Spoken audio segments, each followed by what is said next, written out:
Solo en septiembre, lleva tu préstamo a rebajatuscuentas.com y tendrás mejores cuotas de las que estás pagando ahora. Llegó el momento del verdadero cambio. Y para hablar de lo que quiera, porque aquí lo apreciamos mucho, tenemos a un politólogo, abogado, próximo doctor en filosofía y director del portal Pata Amarilla. Gracias por acompañarnos, Juan de la Puente. Un gusto, Fernando. Gracias por la invitación. Juan, hace poco conversábamos y tú utilizabas el concepto de contrapolítica, ¿no? Como una política que se basa en acciones que van contra valores. ¿Te animarías a usar el concepto para explicar, por ejemplo, por qué la presidenta Dina Boluarte se pone de costado al opinar sobre la bronca entre el Congreso y la Junta Nacional de Justicia? Yo creo que en la política importan las formas, además del contenido. Me parece que en la contrapolítica, obviamente los contenidos ya no son relevantes, son muy importantes los objetivos y entonces los objetivos sacrifican a las formas. Y en todos estos años hemos tenido un deterioro sustantivo de las formas de la política, que aluden a los valores también, pero digamos también aluden a una especie de reglas invisibles de la política, como por ejemplo lo que acaba de señalar, es decir, argumentar que como nadie es objeto, nadie puede estar exento de investigación, se valida la investigación en la Junta de Justicia, cuando no está en discusión la investigación, sino el procedimiento de la investigación, ¿no? El juicio adelantado, ¿no? La reprobación adelantada del proceso en sí. El hecho, por ejemplo, de lo que acabas de demostrar, es decir, que hay un número sustantivo también de parlamentarios investigados, probablemente 40 de 130, con distinto tipo de investigación actuales y que arrastra incluso desde antes de su elección, implicaría también que hay una contrapolítica que se ha instalado en el Parlamento. Ya no importan las formas, ya no importan los contenidos, importan los objetivos. Eso es muy peligroso, obviamente, para la democracia, ¿no? Que es lo que ahora se vio como tal. Y ahora tú hablas de contrapolítica, y antes hablábamos de la antipolítica, pero desde el sentimiento de los ciudadanos hacia la política, ¿no? Ahora la contrapolítica es desde las conductas de los políticos que chocan con formas y con valores. Sí, cuando se hablaba bastante de la antipolítica, uno de los análisis más, digamos, medulares los hizo Carlos Iván de Gregory, que decía que la antipolítica era una forma de la política prescindiendo de las instituciones y de las tradiciones. Fujimori fue un gran actor de la antipolítica. Y los ciudadanos también se sentían antipolíticos. Hoy la contrapolítica es una etapa distinta, me parece que es una forma de hacer política, pero profundamente deteriorada. Por ejemplo, el Parlamento sabe, los miembros del Congreso saben, la mayoría parlamentaria me refiero, que hay un 90 y tantos % de peruanos que rechazan los métodos del Congreso, pero no le importa mucho. Sobre eso veamos un video que te va a inspirar para lo próximo que puedas decir. Veamos el video, por favor, que ha salido ahora del presidente del Congreso, Alejandro Soto, que estaba muy callado, pero ahora se ha animado a lanzar este video. Amigos y hermanos del Perú, el Congreso de la República está firmando hoy día la ley que delega en el Poder Ejecutivo la facultad de legislar en materias de seguridad ciudadana, gestión del riesgo de desastres niño global, infraestructura social, calidad de proyectos y meritocracia. Hoy la señora Dina Boluarte tiene la oportunidad de combatir la delincuencia, pues este Congreso le está dando todas las facultades que ha solicitado.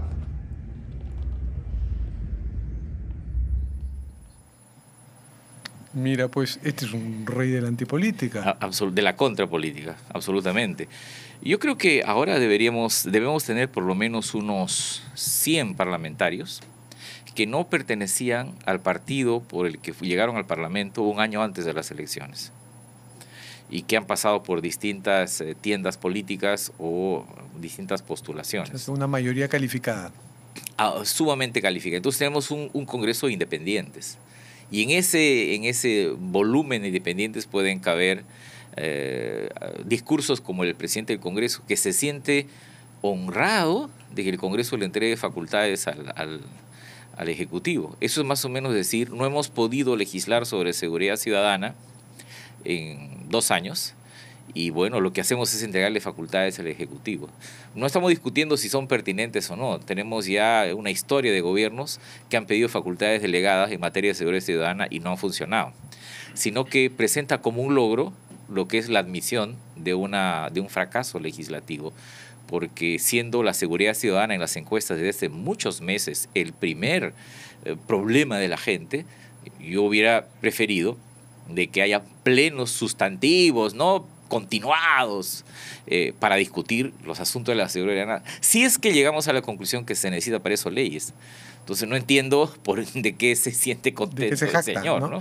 Claro, y has usado ese concepto de federación de independientes que Mauricio Zabaleta lo acuñó para hablar de bancadas, pero en realidad ahora podemos aplicarlo al Congreso, como lo estás haciendo, ¿no? Sí, yo creo que es un Congreso muy desarraigado de los partidos. Y diría que fuera de el fujimorismo, ¿no?, que tiene más o menos disciplinados a sus parlamentarios y tienen formas de control orgánico, el resto de bancadas obedecen muy poco a los partidos, ¿no? Y eso, hay partidos muy laxos, ¿no? Por ejemplo, digamos, Alianza para el Progreso. Yo no sé si calificaría para un partido. Por cierto, has visto la bronca que ha surgido, además, que había una amistad sólida, eran el eje del llamado bloque democrático, y ayer se han peleado por la censura a Oscar Vera, ¿no? Y los fujimoristas han salido a decir... Aquí hablamos con el portavoz de Fuerza Popular, Arturo Alegría, que nos dijo, APP ahora es la bancada del gobierno, ¿no? Sí, y además porque Alianza para el Progreso hace malabares para tener una cercanía al Parlamento, pero también, ¿no?, una cercanía a la oposición, porque hoy día, ayer dijo el señor Acuña que no estarían de acuerdo con destituir a los miembros de la Junta de Justicia. Pero si uno mirara al calor de este concepto de la contrapolítica, Alianza para el Progreso no sería un partido, sería un emprendimiento político, ¿no? Un emprendimiento donde no caben expulsados sino despedidos, digamos, ¿no? Con un dueño muy sí, vistoso. y con muchos recursos. Pero, digamos, es el prototipo de los partidos de esta etapa. Podemos es otro partido con dueño. Es otro emprendimiento, ¿no? Es otro emprendimiento. Y hay partidos muy laxos. Bueno, Avanza País, por ejemplo, ahí no se nota que es un caso bien interesante. Yo he conversado con los dirigentes y estaban totalmente alineados con la bancada, que es al revés. Lo que se supone es que las bancadas tienen alguna relación tienen al partido por referencia. No, los dirigentes de Avanza País todos están alineados con la bancada. Se supone que en otros grupos el partido dirige a la bancada, y en este caso yo creo que la bancada dirige al partido. Es una cosa muy extraña, pero digamos, todas estas figuras tan extrañas y tan controvertidas caben en un escenario de profundo deterioro de los valores de la competencia que no política. escapa otro partido, Renovación Popular, ¿no?, que su líder, Rafael López Aliaga, está totalmente divorciado de su bancada. Sí, pero digamos hay una especie ahí de fidelidad ideológica, ¿no? Se alinean solitos en función de los valores conservadores, ¿no? En ese punto no los alinea, yo diría, López Aliaga, ¿no? Lo alinea una fuerza superior, ¿no? Me provoca conversar contigo sobre otro fenómeno de nuestra política actual.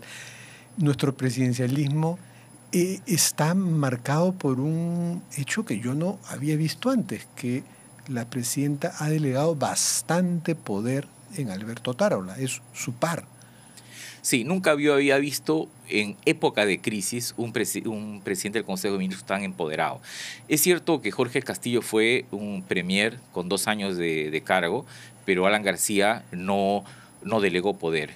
Y PPK delegó un poco más de poder en su primer premier, que fue Fernando Zavala, pero no al nivel de esta casi copresidencia que hoy día tenemos en el Perú. Y creo que tiene que ver con 2 razones. La primera es la suerte política judicial de la presidenta y del premier, ¿no? Encausados por los asuntos de las protestas entre diciembre y febrero. Y segundo es esta relación compleja con el Parlamento, que es una relación que lleva el premier, ¿no? Tiene que ver mucho también con las capacidades y con la capacidad de maniobra de la propia presidenta, pero es la expresión también de a dónde ha llegado el presidencialismo en el Perú, como una presidencia muy depreciada. Yo diría que Vizcarra, PPK, ¿no? De algún modo Humala, porque acuérdense del nadinismo, de algún modo Humala, depreciaron mucho la presidencia como institución, como despacho. Acuérdense que en los últimos meses del gobierno de Vizcarra, el asunto de los adivinos, de los brujos, estos audios que escuchamos, y Castillo depreció muchísimo la presidencia. Y en un país presidencialismo, una presidencia tan depreciada como la que tenemos ahora, carga sobre el sistema. Fueron presidentes desinstitucionalizadores, que es una forma sí, de contrapolítica, claro, siguiendo tu concepto. Porque el artículo 110 de la Constitución señala que el presidente es jefe de Estado, jefe de gobierno. Y los siguientes artículos diseñan un presidente que es jefe de la administración pública y además jefe de la Fuerza Armada, de la diplomacia, de la Hacienda. A pesar de que nuestro presidencialismo era recortado, el poder del presidente era muy fuerte. Más aún con una Cámara. Eso se ha diluido. Ahora, pero consiguieron fuerza también, fuerza popular, enfrentándose al Congreso. Y ese enfrentamiento, en el caso de Vizcarra, llegó a las últimas consecuencias. Ahora estamos en otra etapa. ¿Habría que rescatar algo de esa colaboración o todo está virado hacia el mal? No, lo que pasa es que nuestro sistema está diseñado para que haya separación, pero para que haya mucha colaboración. Nosotros no tenemos, a propósito de la discusión de los últimos días, nosotros no tenemos el sentido de la separación de poderes de Montesquieu de hace 220 años. Se ha innovado mucho, sobre todo después de la Segunda Guerra Mundial. Y hay países, sobre todo presidencialistas en América Latina, donde hay incluso más cooperación que separación. Por ejemplo, cómo se arma el presupuesto, cómo se elige al directorio del BCR, cómo se hacen las leyes. En el Perú hay mucha cooperación. No significa que no haya separación, pero hay bastante cooperación. Pero cuando se altera este equilibrio y hay demasiada cooperación y tenemos un parlamento muy aquiescente con el Ejecutivo, como pasó con Fujimori, o tenemos un parlamento muy enfrentado al presidente que termina en las vacancias o en las instituciones presidenciales, el sistema sufre. Digo esto ¿por qué? Porque si hay elecciones en 2026, vamos a tener también un presidente débil. Sospecho que el candidato presidencial que va a ganar la primera vuelta podría ganar con un pronóstico 20% de votos, 22%. Y sería peligroso que entre los dos candidatos que pasen a la segunda vuelta juntos no sumen ni el 20% de votos. De modo que quien va a ganar la elección podría tener un grupo parlamentario muy pequeño. Entonces, este presidencialismo sitiado y débil es un problema, porque un gobierno que no es fuerte no puede hacer reformas, no puede hacer cambios. Y eso es la tragedia de lo que ha pasado en los últimos años. ¿No crees en esta ilusión que empezó a albergar la derecha de un candidato único cuando lograron vacar a Castillo, aunque Castillo en realidad hizo méritos para vacarse solo, pero hubo la ilusión de que este bloque democrático, porque claro, ya los estamos viendo cómo se pelean, ¿no? Pero ahí había la ilusión de un candidato único siempre y cuando no fuera Keiko. Tenía sentido en el caso de que Keiko no postulara a la presidencia, pero todo indica que Keiko va a postular a la presidencia. No va a haber un candidato único de la derecha. Diría que podrían haber entre 3 o 4 candidatos de la derecha. Y en la izquierda también creo que van a haber entre 2 o 3 candidatos. Y siguiendo con la tradición de que Keiko pierde ante una piedra, ¿cuál sería la piedra que la gane? ¿Qué perfil tendría?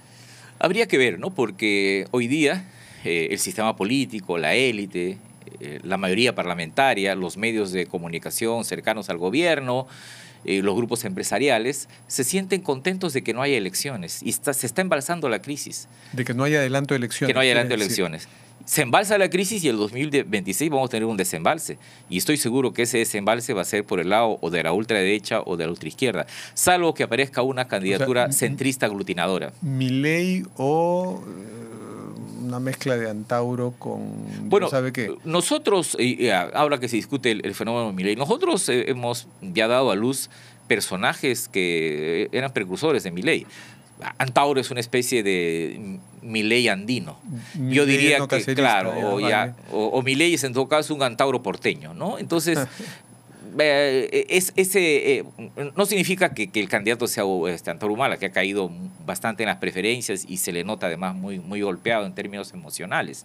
Pero cualquier candidatura... La ecuación de Nano Guerra García, 2 Bukeles y un Milei, ¿podría encarnarse en alguien? Sí, no, Nano sabe sumar, no sabe dividir, no sabe potenciar no sabe sacar raíz cuadrada ni potenciar por 2 o 3 o 4. No, creo que sin negar la posibilidad de que aparezca una especie de Bukele en el Perú. Creo que una propuesta populista, autoritaria de derecha y de izquierda está muy servida mientras más se demoren las elecciones o las elecciones sean el 2026, ¿no? El sistema está resistiendo como si es que fuera una fortaleza sitiada. Y esa resistencia, con todas las cosas que se están haciendo, ¿no? Hoy día en el Perú, es decir, este desprecio por las formas, por la democracia, por la sociedad movilizada, violación de derechos humanos, investigación, compromiso de instituciones, eso va a pasar factura el año 2026 porque esta fortaleza sitiada que cada vez tiene más soldados al frente. Esta fortaleza sitiada no tiene más soldados. Los soldados que defienden teóricamente este modelo instalado el 7 de diciembre, son los mismos y hasta hay defección en sus filas. Más bien, fuera de la fortaleza se están preparando ejércitos, ¿no? Y eso creo que va a ser muy duro el 2026. Y para terminar con la actualidad, ¿qué avisoras en la bronca en torno a la Junta Nacional de Justicia? Que se desinfle porque los cargos son bien endebles, ¿no? Totalmente. Y ayer escuché que el señor Acuña ponía ya en duda el compromiso de APP contra la Junta de Justicia. Me parece que las declaraciones hoy día del presidente del Poder Judicial, el Javier doctor Arévalo, ponen fin a esta discusión en relación a qué de interés público hay en este proceso. Uno de los cargos que se hacía, que eran las supuestas presiones que recibió, creo que abajo.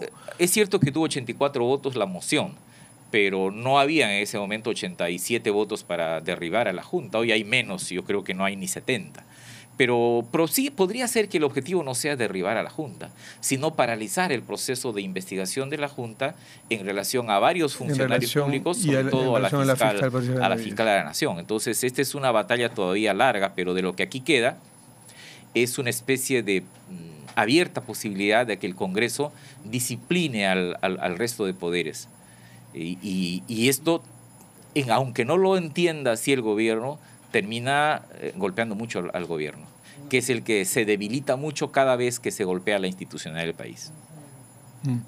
Entonces ese es tu pronóstico respecto a lo de la Junta, que se va a desinflar esta acusación, pero se va a mantener esa polarización en torno a el bando de derecha y el bando caviar y la derecha queriendo... Yo diría el bando conservador autoritario y el bando caviar, que es en realidad socialdemócrata liberal, porque hay un grupo de 30 parlamentarios que fueron elegidos por la izquierda y que ahora están con la derecha conservadora en el Perú y socapan y están de acuerdo con todas las cosas que se están haciendo con esa lógica. Yo no hablaría ya de una polarización derecha-izquierda en el país. Me parece que hay una profunda fragmentación y en medio de esa fragmentación me parece que hay un desafío entre democracia y conservadurismo. Y creo que eso es una cosa que habría que tener en cuenta cuando se organicen las alternativas electorales el 2026, ¿no? Porque van a haber conservadores de derecha y de izquierda. Muchísimas gracias, Un gusto. Juan. Nos vamos a una